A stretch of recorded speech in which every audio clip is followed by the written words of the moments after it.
Merci de nous rejoindre sur Al24 News pour ce nouveau point de l'actualité.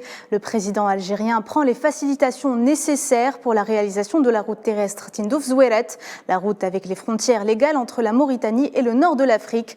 Abdelmajid Tebboune a ainsi signé un décret présidentiel pour la ratification du protocole exécutif signé entre Alger et Nouakchott. Le texte porte sur les aménagements et dérogations pour l'achèvement de l'infrastructure stratégique sur une distance totale de 773 km. Cette route permettra notamment le transport en toute sécurité des marchandises entre les deux pays.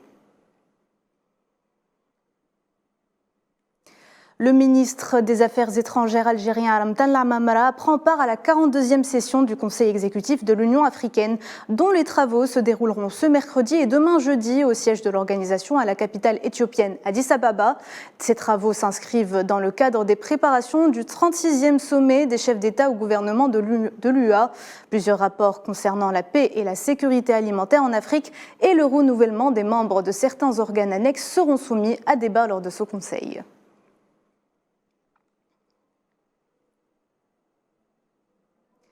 Et le président tunisien Kais Saïed est revenu sur les arrestations sécuritaires opérées récemment, indiquant qu'elles avaient révélé, preuve à l'appui, l'implication de bon nombre de criminels dans un complot contre la sécurité intérieure et extérieure de la Tunisie. Kais Saïed a ajouté que ces criminels étaient également les vrais instigateurs des crises récurrentes liées à la distribution des marchandises et la flambée des prix, et ce lors d'une réunion tenue au palais de Carthage avec la ministre du Commerce et du Développement des Exportations. Affaire Story Killers, une société fantôme sioniste aurait influencé des dizaines d'élections dans le monde, au moyen de faux comptes sur les réseaux sociaux, mais aussi d'espionnage et de lobbying auprès de décideurs politiques. Cette cellule de désinformation aurait interféré dans des campagnes électorales et des référendums, notamment en Afrique et en Europe.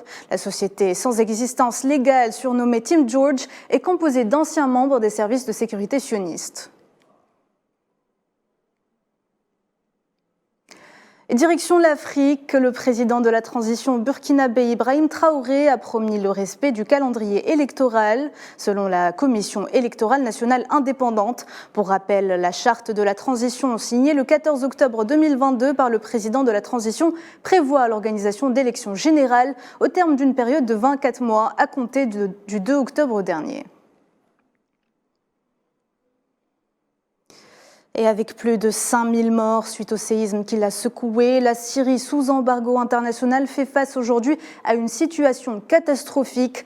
Pour permettre l'acheminement de l'aide internationale dans les villes syriennes, 2 passages frontaliers entre la Syrie et la Turquie ont été ouverts. Les Nations Unies ont lancé un appel aux dons de près de 400 millions de dollars pour venir aux aides aux populations pendant 3 mois.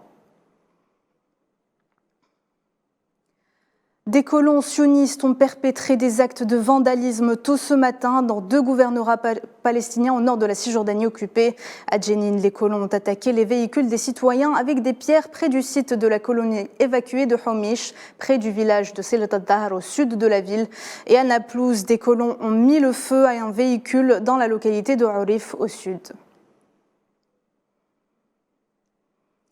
Le ministre jordanien des Affaires étrangères, Ayman Safadi, est arrivé ce mercredi à Damas pour sa première visite depuis le conflit syrien. Le ministre se rendra ensuite en Turquie pour témoigner de sa solidarité après le tremblement de terre et le violent séisme qui a ébranlé les 2 pays. La visite sera portée sur les besoins humanitaires et sur la manière dont la Jordanie, un voisin qui accueille des dizaines de milliers de réfugiés syriens, peut contribuer aux opérations de secours actuellement en cours.